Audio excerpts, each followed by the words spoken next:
मैं भारती को प्रणाम करते हुए आप सबके इस गुरु माता पिता को प्रणाम करता हूँ। बच्चों, आपको बहुत सारा लाड प्यार और सभी लोगों को सुबह की राम राम। आज की बातचीत में करने वाला हूं एक पुष्प के ऊपर जो बेहद आवश्यक है। इस पुष्प का गणेश जी और शिव जी से क्या संबंध है ये भी जानना बेहद आवश्यक है। कहीं कोई गलती ना कर बैठे आप पूजा में। लेकिन एक सीख मैं आपको सबसे पहले देना चाहता हूं और वह सीख ये है कि आजकल गर्मी बहुत पड़ रही है, पूरे देश में ही गर्मी है और हम लोग गाड़ी पार्क करते हैं। हर एक की गाड़ी तो छांव में पार्क नहीं हो पाती है, गर्मी में गाड़ी पार्क करते हैं। फिर हम काम से चले जाते हैं, आकर एकदम गाड़ी खोलकर बैठते हैं और चल देते हैं। आज के बाद ऐसा नहीं करेंगे और उसमें भी खास तौर से यदि आपके साथ छोटे बच्चे हैं तो ये कदापि मत कीजिएगा, ये अच्छा नहीं है, हेल्थ के लिए खतरनाक है। आप जैसे ही गाड़ी खोलते हैं उसके जो खिड़की या दरवाजे खोल दीजिए, चारों खिड़कियां खोल दीजिए। फिर उसके बाद यदि आप एसी का प्रयोग करते हैं तो फिर गाड़ी को स्टार्ट करके 1 मिनट तक वो एसी ऑन रखें और तब बच्चे को उसके अंदर बिठावें कि आप खुद तब उसके अंदर बैठे। इस पूरे प्रक्रिया में 1 मिनट लगेगा, लेकिन ये बहुत जरूरी है क्योंकि गर्मी में खड़ी हुई गाड़ी के अंदर विषाक्त गैस बन जाती है जो एकदम से बैठकर चलने में नुकसान देती है। अगर आपको मजबूरी में एक साथ एकदम से जाना भी हो तब भी दोनों ओर के शीशे थोड़े से पहले नीचे कर दें, गाड़ी चलती रहने दें, एसी भी चला दें और उसके 1-1.5 मिनट बाद तब शीशे बंद करते रहें। ये जरूर मान लीजिएगा और प्लीज अगर आपके बच्चों को ड्राइवर वगैरह लेके जाते हैं तो उनको भी समझा दीजिएगा। आज मैं बात करूंगा केवड़े और केतकी की और गुरु मंत्र में आज से बात करूंगा मैं शिवजी और गणेश जी के केवड़े। चंद्रमा और शुक्र के लिए केवड़ा अद्भुत काम करता है, परंतु गर्मियों में इसका तो लाभ बहुत विशेष होता है। ये एक औषधि तो है ही, साथ ही साथ चंद्रमा और शुक्र का एक बड़ा सुंदर उपचार है, उपाय है। केवड़े के पत्तों के रस में जीरा और चीनी मिलाकर पीने से गर्मी में उत्पन्न रोग समाप्त होते हैं। केवड़े के पानी में गुग्गल मिलाकर सूंघने से गर्मी से होने वाला सरदर्द या हीट स्ट्रोक या दिमाग की कोई समस्या वह शांत हो जाती है। केवड़ा तेल ये बहुत अद्भुत होता है। वो सारे लोग जिनको हाथ पैर में दर्द है या जिनको गठिया रहती है, संधिवात का रोग यानी आर्थराइटिस वगैरह रहता है, वह केवड़े के तेल से मालिश करें। प्रभु कृपा से जरूर उनमें सुधार आएगा। ये दर्द से निजात दिलाता है। साथ ही साथ जिन लोगों को स्पॉन्डिलाइटिस या स्पॉन्डिलोसिस की परेशानी है वह भी केवड़े के तेल से गर्दन, कमर वगैरह में मालिश करें तो लाभ होगा। कुल मिला के ये केवड़े का तेल जहां एक और चंद्र शुक्र या केवड़े का रस जहां एक और चंद्र शुक्र को मजबूत करता है, बेहतर करता है, साथ ही साथ गर्मी और गर्मी से होने वाले रोगों से भी मुक्ति दिलाता है। गठिया, संधिवात, स्पॉन्डिलाइटिस, स्पॉन्डिलोसिस में भी आराम दिलवाता है। यदि कहीं सूजन आती है शरीर के अंदर वहां भी आराम दिलवाता है। और एक खास बात बताऊं, अब की बार जब आप गुलाब जामुन खाओ, रसमलाई खाओ तो थोड़ा सा केवड़े का पानी छिड़क के खाना, आनंद आ जाएगा। तो ऐसी आज अद्भुत बात आपको पता चलेगी केवड़े के बारे में। और शिवजी और गणेश जी की पूजा में केवड़े को लेकर गलत फहमी ना हो जाए आपको, वो दूर जरूर कर लीजिएगा गुरु मंत्र में। लेकिन सबसे पहले मेष, वृषभ, मिथुन और कर्क राशि का हाल। मेष राशि, आज मन में बेचैनी रहेगी, चलते हुए कार्य आपके रुक सकते हैं। दिन बहुत अच्छा नहीं कहा जा सकता, एक सावधानी रखिएगा, किसी की बातों में इस दिन ना आए। उपाय क्या करना है, हनुमान जी को उड़द के दाने उनके चरणों में रखें, काम पर जुटे और सब ठीक होगा। वृषभ राशि, आज कार्य सहजता से पूर्ण होंगे तथा घर में हंसी खुशी का वातावरण रहेगा। सावधानी एक रखिएगा, माता जी से वाद विवाद न हो जाए आपका, नहीं तो भाग्य पक्ष कमजोर हो जाएगा। उपाय क्या करना है, दही का तिलक लगाएं, अपने काम पर छुटे, प्रभु सब ठीक करेंगे। मिथुन राशि, आज कोई आपकी मदद करेगा जिससे आगे चलकर लाभ भी होगा। बस एक सावधानी रखिएगा, बोलते समय शब्दों का बहुत ध्यान रखिएगा। उपाय क्या करना है, किसी मजदूर को अरहर की दाल का दान कीजिए, वो सब अच्छा करेंगे। कर्क राशि, मन इधर उधर भटकेगा तथा संतान की ओर से चिंता बनी हुई रहेगी। सावधानी रखिएगा, पानी की बर्बादी ना हो। उपाय क्या करना है? या देवी सर्वभूतेषु मातृरूपेण संस्थिता नमस्तस्यै नमस्तस्यै नमस्तस्यै नमो नमः 21 बार इसका जप कीजिए, काम तो जुट जाइए। देखिए काम सारे बनेंगे। केवड़े की बात कर रहे हैं, बात करना बहुत महत्वपूर्ण है। मुगल काल से केवड़े के रस का या केवड़े के जल का जो प्रयोग मिठाइयों में और भोजन में किया गया या शरबत में किया गया, उससे भोजन का स्वाद बहुत ज्यादा बढ़ गया। और साथ ही साथ केवड़े का इत्र, जी हां, मैं तो इत्र का बहुत शौकीन हूं। केवड़े का इत्र मैंने एक बार सूंघा था, आज तक उसकी महक कायम है मेरी नाक में। इतना सुंदर होता है। लेकिन एक बात जरूर जान लीजिएगा, गणेश जी और शिव जी से केवड़े का क्या संबंध है। फिलहाल केवड़ा सुगंधित फूल वाले वृक्षों की एक प्रजाति है। पतले, लंबे, घने और कांटेदार पत्तों वाले इस पेड़ की 2 प्रजातियां होती हैं, सफेद और पीली। सफेद को केवड़ा और पीली को केतकी कहते हैं। केतकी बहुत सुगंधित होती है, उसके पत्ते सॉफ्ट होते हैं और जनवरी और फरवरी में इसमें फूल लगते हैं। अद्भुत। केवड़े की सुगंध सांपों को बहुत आकर्षित करती है, ऐसा कहा जाता है, और इसलिए केवड़ों के झुंड में सांप आ जाते हैं। अब ये सुगंध कितना आकर्षित करती है सांपों को तो मैं नहीं जानता, लेकिन केवड़ों के झुंड में सांप जरूर मिले हैं, ये बात तो है। तो आप जब केवड़े का पुष्प तोड़ने जाएं तो ध्यान से तोड़े। ऐसे सांप नहीं काटता जब तक कि सांप दबाइश में ना आ जाए, काटता नहीं है, लेकिन फिर भी जबरदस्ती पंगा क्यों लें। केवड़े का फूल तोड़े और उसकी सुगंध से खुद महके, थोड़ा सावधानी से। लेकिन गणेश जी से और शिव जी से केवड़े का क्या संबंध है, ये जानना बहुत जरूरी है। फिलहाल सिंह, कन्या, तुला और वृश्चिक राशि का हाल बता दूं। सिंह राशि, माता जी के साथ वैचारिक असमानता हो सकती है, व्यर्थ में धन खर्च हो सकता है, एक सावधानी रखिएगा, परिवार में दखलंदाजी ना करें। उपाय क्या करना है? आपका दिन बेहतर बने इसके लिए आप गायत्री का यज्ञ जरूर कर ले, उसके बाद काम पर चले, सब ठीक होगा। कन्या राशि, भाषा की वजह से तरक्की हो सकती है, दौड़ भाग बहुत होगी और उसके सकारात्मक परिणाम भी मिलेंगे, एक सावधानी रखिएगा, इस दिन धैर्य मत खोइएगा। उपाय क्या करना है?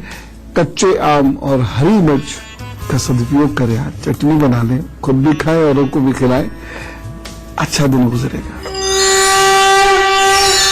तुला राशि, भाषा के कारण कुछ समस्याएं आ सकती हैं जिनकी वजह से आप खासे व्यथित हो सकते हैं, एक सावधानी जरूर रखिएगा, कठोर वचन नहीं बोलना है। उपाय क्या करना है? या देवी सर्वभूतेषु लक्ष्मी रूपेण संस्थिता नमस्तस्यै नमस्तस्यै नमस्तस्यै नमो नमः 21 बार इस मंत्र का जप करके फिर अपना दिन प्रारंभ करें। वृश्चिक राशि, दिन उन्नति देने वाला है और सोचे गए अनेक कार्य आपके पूरे हो सकते हैं। मित्र, वाहन का सुख आपको मिलेगा। सावधानी लेकिन एक रखनी होगी, जीवन साथी के साथ आपका वाद विवाद न हो। उपाय क्या करना है? तरबूज खाइए, खिलाइए, सब बढ़िया होगा। और हाँ, तरबूज का दान मंदिर में कर दीजिएगा, अच्छा रहता है बहुत। तो केवड़े को हम इतनी महत्ता क्यों दे रहे हैं? केवड़े को इतनी महत्ता देनी पड़ेगी, जब आपको पता चलेगा तो आप भी देंगे। केवड़ा त्वचा को टोन करता है और जो त्वचा में पोर्स हो जाते हैं, वो होते ही हैं पोर्स, जो पोर्स होते हैं उसको बंद करता है।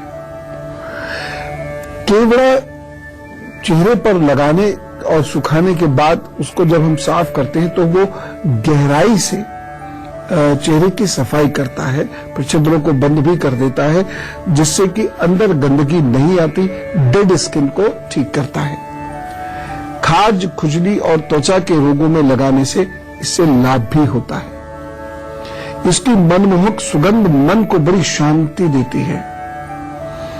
अब यही आपको चंद्रमा की बात बता देता हूं। चंद्रमा यदि कमजोर है तो केवड़े के पेड़ की जरा सी जड़ सफेद धागे में बांधकर अपने गले में पहने, लेकिन सावधानी से इसे निकालना है। वृक्ष को सदा प्रणाम करना चाहिए, तब उसकी जड़ का उपयोग करना चाहिए, और वो भी बेहद सावधानी से, जिससे वृक्ष खराब ना हो जाए। हम अपने स्वार्थ के लिए वृक्ष की हानि नहीं कर सकते, ये ये सही नहीं होगा, ये पाप हो जाएगा। और वैसे भी जब केवड़े की जड़ आप निकालें तो देख लें सांप बाबूजी ना हो आसपास। अब केवड़ा शुक्र के लिए क्या कर सकता है और शिव जी और गणेश जी से इसका क्या संबंध है अभी बता रहा हूं, लेकिन धनु, मकर, कुंभ और मीन राशि के बाद। धनु राशि, आपको बहुत संघर्ष करना पड़ सकता है, लेकिन उसके बाद किए गए संघर्ष का बहुत लाभ अवश्य मिलेगा। एक सावधानी रखिएगा, महत्वपूर्ण निर्णय ना ले तो अच्छा है। उपाय क्या करना है? महामृत्युंजय मंत्र का पाठ कीजिए 11 बार, फिर जुटिए काम पर, देखिए फिर कितना अच्छा होता है। मकर राशि, कार्यों के लिए दिन अच्छा है। कुछ नया पढ़ना लिखना चाहते हैं तो विद्यार्थियों के लिए दिन बहुत शुभ होगा। बस एक सावधानी रखिएगा, जीवन साथी के स्वास्थ्य का बहुत ध्यान रखें। और उपाय क्या करना है? नीले वस्त्र पहनिए, अपने काम पर जुटिए, सब ठीक होगा। कुंभ राशि, धन की दृष्टि से यह दिन अच्छा है, आपको लाभ मिलेगा। उन्नति के चांसेस अच्छे दिखाई दे रहे हैं। एक सावधानी रखिएगा, शत्रुओं को नजरअंदाज नहीं करें। उपाय क्या करना है? घर के पश्चिम भाग को साफ करें, अपने काम पर जुटे तो सब ठीक करेंगे। मीन राशि, आलस्य की वजह से बहुत सारे कार्य आप नहीं कर पाएंगे, जिससे आपको नुकसान होगा। केयरफुल रहे। एक सावधानी, सरकारी नियमों का पालन बड़े ध्यान से कीजिएगा। उपाय क्या करना है? ऐं ह्रीं क्लीं चामुंडाय विच्चे, इसका 21 बार जप कीजिए, अपने काम पर जुटिए, सब ठीक होगा। 25 अप्रैल को जिनका जन्मदिन है उन्हें जरा जोरदार तरीके से कहिए विश वेरी हैप्पी बर्थडे। आपको जन्मदिन की बहुत शुभकामनाएं। आपने जो कार्य पिछले वर्ष प्रारंभ किए थे वह आगे बढ़ेंगे। कार्यों में कुछ गति आएगी, तेजी आएगी। इमोशनल प्रॉब्लम्स भी आ रही हैं, रिश्तों को लेकर भी कहीं कोई प्रॉब्लम आ रही है, परंतु विदेश जाना चाहते हैं, कहीं दूर सेटअप करना चाहते हैं या स्थान परिवर्तन करना चाहते हैं, वह हो जाएगा। नौकरी में भी परिवर्तन के योग चल रहे हैं। जिन लोगों को ठंड की शिकायत रहती है, चेस्ट की प्रॉब्लम्स रहती है, लंग्स की प्रॉब्लम्स रहती है, उन 12 महीनों में बहुत ध्यान रखें। उपाय क्या करना है? एक कौड़ी लीजिए, उसको चांदी के पेंडेंट में मढ़वाकर, चांदी की चेन में डलवाकर सोमवार को पहन लीजिए और हर सोमवार को दूध अथवा दूध से बनी हुई चीजें माता पिता को देना शुरू कर दीजिए अपने हाथ से, बस। और देखिए तरक्की के रास्ते और चौड़े हो जाएंगे, बेहतर और स्मूथ हो जाएंगे। All the best. आइए, बातचीत का वक्त शुरू हो गया है, लेकिन मैं आपको पहले इस मन्नत मेल के बारे में बता दूं। goodluckguru@itvnetwork.com। प्रभु से प्रार्थना करता हूं जैसी आपकी समस्या है तो वे एकदम से सुलझाते। बीनम खान जी से बात करते हैं, दिल्ली से साथ है। राम राम। राम राम गुरुजी। चरण स्पर्श। ईश्वर बहुत खुश है दे आपको। गुरुजी, मैं अपने भांजे के बारे में जानना चाहती हूँ, अनस खान के बारे में। हाँ हाँ, तो मैं डेट ऑफ बर्थ बता दूँ आपको? हाँ बेटा जी, 8 जुलाई 2011। 8 जुलाई, अरे ये तो कुछ समस्या में है। 8 जुलाई 2011। हाँ जी, 9:16 PM। और जन्म स्थान? दिल्ली। हाँ बेटे बोलो। हाँ गुरुजी, हम इनके भविष्य को लेकर है ना बहुत ज्यादा परेशान है एक्चुअली, क्योंकि है ना इनकी वैक्यूम डिलीवरी हुई थी और ये थोड़े जिद्दी हैं और गुस्सा बहुत करते हैं, बहुत ज्यादा शरारती हैं। और जो उनकी मम्मी है उनका ब्रेन ट्यूमर का इलाज भी चल रहा है, तो इसलिए हम मतलब बहुत ज्यादा परेशान है इनके भविष्य को लेकर। प्लीज बता दीजिए। एकदम जैसे डेटा बर्थ बताइए, क्योंकि ये संकट की कुंडली है और ऐसा नहीं है कि ये कुछ नहीं करेंगे, बहुत कुछ करेंगे, जीवन में बहुत कुछ करेंगे आगे, लेकिन फिलहाल वक्त खराब है। अच्छा, इनको मैं जो उपाय बता रहा हूं वो कराना शुरू कर दीजिए। पहली चीज है कि जो काली तुलसा होती है ना, श्यामा तुलसा भी बोलते हैं जिसको, तो काली तुलसा इतनी निकालें कि वो लगभग 2 चम्मच अर्क निकल आए उसका, और 1 चम्मच सुबह पीनी है, 1 चम्मच शाम पीना है, या ताजा निकाल सकते हैं दोनों वक्त। एक उपाय ये इस बच्चे के लिए है। दूसरा उपाय इस बच्चे के लिए जरूरी है, वो ये है मंगलवार के दिन ये अरहर की दाल का दान कर दिया करें, ठीक है। तीसरी चीज, इनकी मदर को लेकर अगर मैं देखूं तो यहां भी स्थिति बहुत अच्छी नहीं दिखाई दे रही, और इसके लिए सबसे जरूरी चीज है कि ये बच्चा भी और माता भी दोनों गाय की सेवा कर दिया करे। सुबह किसी भी रूप में, चाहे गाय को रोटी दे दिया करे या आटा दे दिया करे, और साथ ही साथ जो सूखा आटा है उसमें थोड़ी सी शक्कर मिला के या चीनी मिला के वह चींटियों में डाल दिया करें। जमीन में या इर्द गिर्द कहीं चींटी घूमती होती है, वो उसको खाएंगे। यह उपाय करने के बाद सिचुएशंस ठीक होंगी। उसके बाद एक चीज और मैं आपको बता दूं, मई के महीने में किसी शनिवार को तकरीबन 10 रत्ती का एक गोमेद चांदी के पेंडेंट में मढ़वाकर, चांदी की चेन में डलवाकर इस बच्चे के गले में पहना दीजिएगा। और जितनी देर घर रहे उतनी देर पहने, बाहर तो कहीं खो देंगे, अभी छोटे हैं, लेकिन यह कार्य जरूर करवा दीजिएगा। तो ये सारे उपाय, क्योंकि ये संकट का समय है, लगभग 2 से 2.5 बरस तक ज्यादा है, फिर कम हो जाएगा। फिर ये उपाय आप करने से जरूर ठीक होंगे। आप चिंता नहीं करो, चीजें बेहतर होंगी, लेकिन वक्त लगेगा। ये मैं आपको भी बता रहा हूं, आप इस बच्चे की मां को भी बता दीजिएगा, ठीक है। अभी एक छोटे से ब्रेक पर जाता हूं, वहां से लौटकर आपको बताऊंगा केवड़े का चंद्रमा और शुक्र से संबंध, केवड़े का गणेश जी और शिव जी से संबंध। आइए, स्वागत है ब्रेक के बाद। और अब आया वक्त गुरु मंत्र का। इससे पहले कि मैं शंकर जी और गणेश जी की बात आपको बताऊं, मैं आपको ये कहना चाहता हूं कि केवड़े का यदि आप प्रयोग भोजन में करते हैं या चांदी के गिलास में पानी पिए और उसमें केवड़े की कुछ बूंदें डालकर पीना शुरू करें, तो शुक्र और चंद्र आपका बेहद अच्छा होता जाता है। इनके दोष आपका अहित नहीं कर पाते ज्यादा, और ये मेरे जो शब्द होते हैं ज्यादा हित नहीं कर पाते, इसको ध्यान से सुना कीजिए। ये कहना बिल्कुल गलत है कि अगर कोई ग्रह बहुत खराब तो एकदम ठीक हो जाएगा, ये कभी कभी भाव में बहकर कह देते हैं, परंतु ये तय है कि शुक्र और चंद्रमा की वजह से यदि विवाह नहीं हो पा रहा, वैवाहिक जीवन या संतान में कष्ट है या मानसिक समस्याएं रहती हैं, तो वह दूर होने लगेगी। ऐसा है अद्भुत केवड़ा जल। अब लेकिन ये इतनी सारी खूबियां हैं, परंतु शंकर जी केवड़े से नाराज हैं। शंकर जी को केवड़ा अर्पित नहीं करना चाहिए, और केवड़ा जल से गणेश जी का अभिषेक अवश्य करना चाहिए। जी हां, अब मुझे नहीं पता केवड़े का इतना जल मिल पाएगा आसानी से या नहीं, या शुद्ध होगा कि नहीं, लेकिन गणेश जी की पूजा में खासतौर से यदि आप गणेश शतकोपदेश का पाठ कर रहे हैं, तो विनियोग आदि के समय गणेश जी का स्नान केवड़े जल से कराने से बड़ा अच्छा होता है। खैर, शिव पूजा में अब ये प्रश्न हो रहा होगा ना, शिव पूजा में केवड़े का पुष्प क्यों नहीं लेते हैं, केतकी का भी पुष्प नहीं लेते हैं? दरअसल एक कथा है जो इस प्रकार है। एक बार ब्रह्मा जी और विष्णु जी में विवाद छिड़ गया। एक कथा है, दोनों में श्रेष्ठ कौन है? ब्रह्मा जी सृष्टि के रचयिता होने के कारण श्रेष्ठ होने का दावा कर रहे थे, और भगवान विष्णु पूरी सृष्टि के पालनकर्ता के रूप में स्वयं को श्रेष्ठ कह रहे थे। तभी वहां एक विराट ज्योतिर्मय लिंग प्रकट हुआ। दोनों देवताओं ने सर्वानुमति से यह निश्चय किया कि जो इस लिंग के छोर का पहले पता लगाएगा उसे ही श्रेष्ठ माना जाएगा।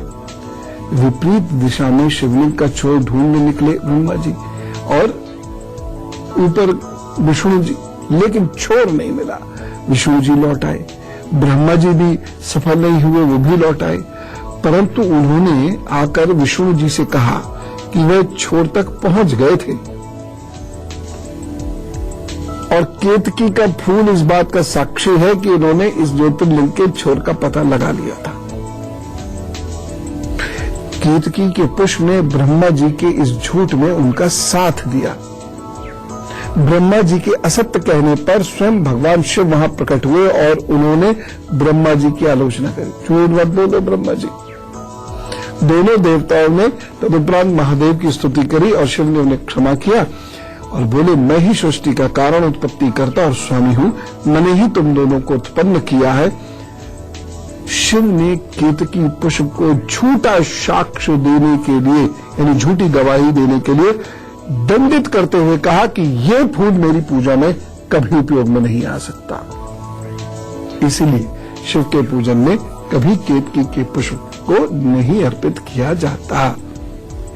ये कथा है, प्रसंगवश मैंने आपको सुनाई, लेकिन ये सत्य है कि चंद्रमा और शुक्र का अद्भुत इलाज है। यदि बच्चे के अंदर गुस्सा और जिद बहुत हो तो चांदी के गिलास में पानी भर के उसमें 4-5 बूंदे शुद्ध केवड़े जल की डालकर, शुद्ध होना चाहिए, डालकर बच्चे को नियमित रूप से दिन में 4 बार देने से बच्चे का मन शांत होता है, उसकी जिद और उसका गुस्सा वो शांत होता है। बड़ों का भी होता है, बड़े भी पी लें। तो ये है केवड़े के उपयोग, ये है केवड़े की कथा जिसे आपने सुना। अब आप इसे बोलिए। हम चलते हैं। ईश्वर आपको बहुत सुख शांति दे, खूब हंसी खुशी आपके परिवार में दे, स्वस्थ रखे, मस्त रखे। राम राम, नमस्कार।